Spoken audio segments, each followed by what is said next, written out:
Nacida en Europa continental, a mediados de la década de 1940, una paciente se instaló en Gran Bretaña a finales de la década de 1960.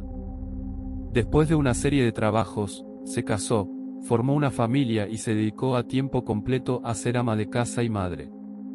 Pocas veces acudía a su médico de cabecera, ya que gozaba de buena salud y nunca había recibido tratamientos hospitalarios. Sus hijos también habían gozado de buena salud. En el invierno de 1984, mientras estaba leyendo en casa, oyó una voz muy clara en su cabeza. La voz decía: "No tengas miedo, por favor. Sé que debe ser chocante para ti oírme hablarte así, pero es la forma más sencilla que se me ocurrió. Mi amigo y yo trabajamos en el hospital infantil de Great Ormond Street y nos gustaría ayudarte". A pesar de que la paciente había oído hablar del hospital infantil, no sabía dónde estaba y nunca lo había visitado. Sus hijos estaban bien, así que no tenía por qué preocuparse por ellos. Esto la asustó aún más, y la voz intervino de nuevo. "Para que veas que somos sinceros, nos gustaría que comprobaras lo siguiente". La voz le dio 3 datos distintos que en ese momento no conocía. Los verificó y eran ciertos. Las voces comenzaron a intervenir en la vida cotidiana de la mujer, quien empezó a creer que, en verdad, tenían algún tipo de razón al advertirle que algo malo sucedía en su cerebro. Al final, aceptó hacerse un chequeo médico. La tomografía reveló que la paciente tenía un tumor en la cabeza. Cuando le extirparon el tumor, las voces le dijeron que estaban felices de haberla ayudado y se marcharon para siempre.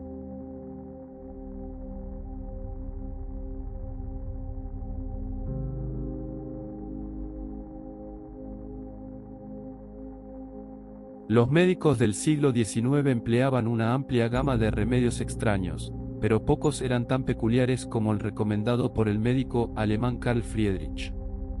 El eminente especialista en enfermedades infantiles daba la siguiente receta para tratar las convulsiones infantiles. Si uno sostiene el anca de una paloma contra el ano de un niño durante el ataque, el animal muere pronto y el ataque cesa con la misma rapidez. Curiosamente, el doctor no fue el único médico que creía que funcionaba. Cuando el director del Hospital Infantil de San Petersburgo fue convocado para tratar a un niño gravemente enfermo una noche de agosto de 1850, tuvo poco éxito con los medicamentos convencionales. Desesperado, pidió a los padres que consiguieran una paloma. Después de que el ave fue aplicada al ano del niño, anotó en su diario médico: "Jadeó para respirar varias veces, cerró los ojos periódicamente, luego sus pies se contrajeron en un espasmo y finalmente, vomitó". El niño se recuperó milagrosamente, aunque no se puede decir lo mismo de la paloma. Tras rechazar su comida, murió unas horas después. Las noticias sobre la cura del anca de paloma llegaron a las revistas médicas de Londres, causando muchas risas. Pero el director del hospital ignoró las burlas e instó a una mayor investigación.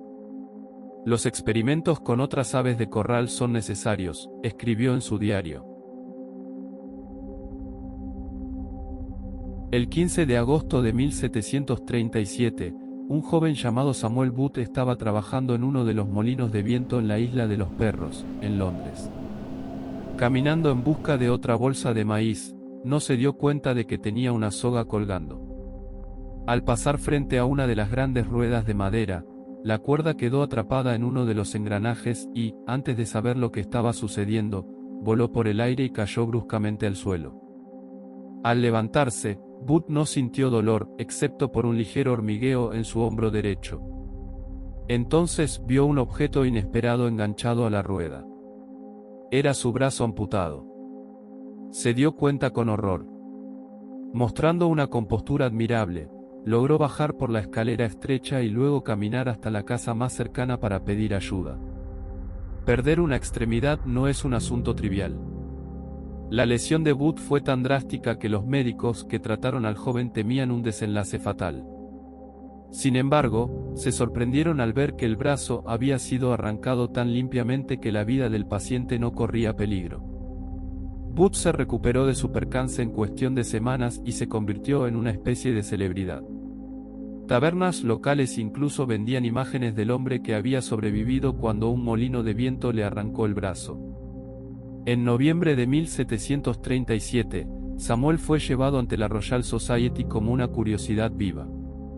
Con su brazo amputado, ahora conservado en alcohol, también se presentó para que los científicos reunidos lo examinaran.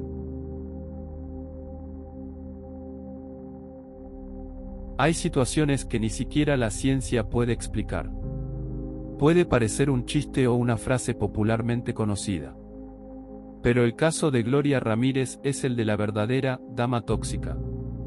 El 19 de febrero de 1994, en California, Estados Unidos, Gloria Ramírez ingresó de urgencias en el Hospital General de Riverside. La mujer, oriunda de México, padecía pulsaciones muy elevadas y tensión arterial extremadamente baja, además de una insuficiencia respiratoria grave. Gloria padecía cáncer cervical, y en el hospital intentaron estabilizarla. Le dieron 3 ansiolíticos y después un antiarrítmico para calmar los latidos de su corazón. Paralelamente, se le bombeó aire a través de una vejiga de goma para intentar compensar la insuficiencia respiratoria. Cuando le suministraron la medicación, los médicos que la atendieron notaron un brillo aceitoso que cubría el cuerpo de la mujer y sintieron un olor intenso, similar al ajo. Una enfermera trató de extraer sangre del brazo de Ramírez y percibió un olor parecido al amoníaco proveniente del tubo. Julie Gorchinsky, una médica residente, se percató de un detalle peculiar: había partículas grandes flotando en la sangre de la mujer. Debido al fuerte cóctel de olores, 3 médicos se desmayaron por presunta intoxicación. Los médicos optaron por la última opción para salvar a Gloria, el desfibrilador. Lamentablemente, este método de reanimación tampoco funcionó y la mujer terminó falleciendo. Lo curioso del caso es que 23 personas se enfermaron a consecuencia del olor tóxico que emanaba del cuerpo de Gloria Ramírez, 5 de las cuales tuvieron que permanecer en observación. Julie Gorchinsky se llevó la peor parte, con una serie de convulsiones que terminaron debilitándola. También enfermó de pancreatitis y osteonecrosis en las rodillas. A causa de esto, la mujer tuvo que caminar con muletas durante meses. El Hospital General de Riverside tuvo que declararse en estado de emergencia interna y se tomaron medidas extremas para detener lo que estaba afectando a estos médicos. Por ejemplo, quienes estuvieron en contacto con la paciente debieron quitarse la ropa y desecharla en bolsas plásticas selladas.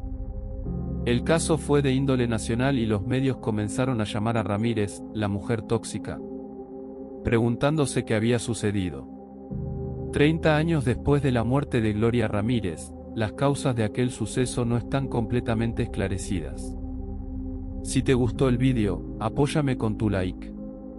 Si eres nuevo, te invito a que te suscribas a este canal. Activa la campanita de notificación para no perderte ninguno de mis próximos vídeos.